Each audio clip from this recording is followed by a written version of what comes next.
화학 선생님의 수업 잘 보고 오셨나요?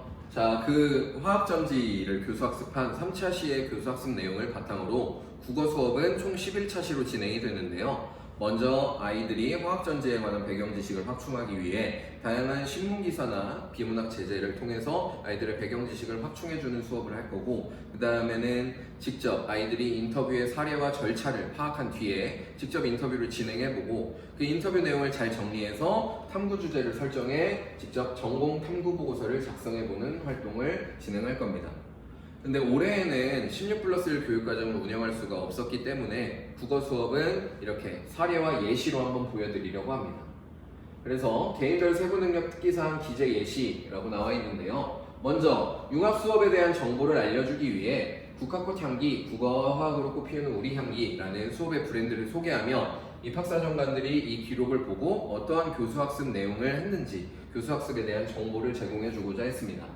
첫 번째 문단에서는 화학교과 시간에 아이가 어떤 모습을 보였는지에 대한 기록이 나와 있는데요. 한번 같이 읽어보도록 하겠습니다. 화학전지의 정의와 구성에 대한 정확한 이해를 바탕으로 화학전지를 통해 산화환원의 원리를 알아보는 실험에서 리더를 맡아 실험을 주도적으로 이끄는 모습을 보임. 이후 전지의 효율성을 높이기 위해 전해질, 전극, 도선에 필요한 조건을 날카롭게 지적하며 뛰어난 보고서를 작성함. 이렇게 기재를 예시로 해보았습니다.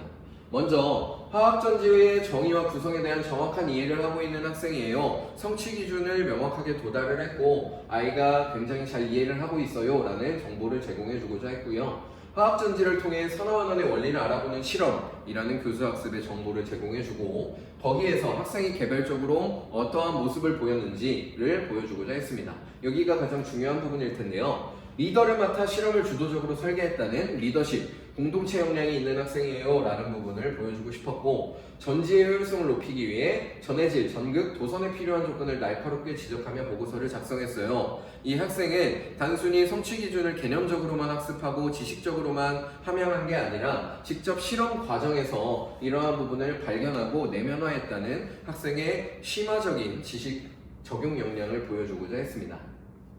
그 다음으로 이어진 국어 수업에서는 이러한 기재 예시를 한번 작성을 해보았는데요. 배경 지식 확충을 위한 화학전지 관련 국어 교수 학습 과정에서 주도적으로 환경보전, 파리협정, 탄소세, 내연기관 자동차의 전기자동차 대체 등 기존의 학습 내용과 연계하며 있는 모습을 통해 스키마를 융합하며 의미를 구성하는 독해 역량과 수준 높은 교과 통섭 역량을 파악함이라고 작성을 해보았습니다.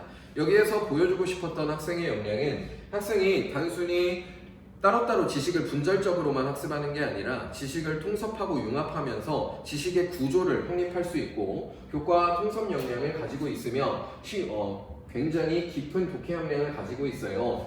그리고 환경보전, 파리협정과 같은 사회과에서 배우는 내용까지도 함께 융합해서 학습하는 과정에서 아이의 주도성을 엿볼 수 있어요. 이 아이는 대학 진학 후의 미래가 굉장히 기대되는 학생입니다 라는 모습을 좀 보여주고 싶었습니다. 마지막으로 프로젝트 수업의 가장 핵심이라고 할 수 있는 보고서 작성에 대한 내용인데요. 2차 전지의 발전을 위한 기술적 요소라는 탐구 주제를 설정해서 학생별로 개별적으로 모든별로 개별적인 탐구 주제를 이렇게 드러내 줄 수 있고요. 내용 생성을 위해 L사의 배터리 담당 마케팅 담당자를 직접 인터뷰했어요. 이 아이는 자신의 학습 내용을 매체를 통해서만 지식을 습득하는 것이 아니라 직접 전문가를 찾아가는 열의와 전공에 대한 깊은 관심도를 보여주고 있습니다. 그리고 이 아이는 지식을 활용할 줄 아는 아이예요. 학습 내용을 직접 현실에 적용할 수 있는 기능적 역량까지도 갖추고 있는 학생입니다를 보여주고자 했습니다. 그리고 학술 자료, 2차 전지의 부품, 기술의 발전 동향을 탐독하는 등 그러니까 직접 논문을 읽어보고 더 수준 높은 보고서를 작성하기 위해 다양한 자료를 수집할 수 있는 능력이 있어요 라는 부분을 보여주고 싶었고요. 이 학생의 결과적으로 창의융합적 사고 역량을 이러한 활동을 통해서 파악해 볼 수 있었습니다 라는 부분과 이 아이는 직접 스스로 학업을 계속 이어나가는 자기주도성을 함양하고 있습니다 라고 이야기를 한번 해보려고 했습니다.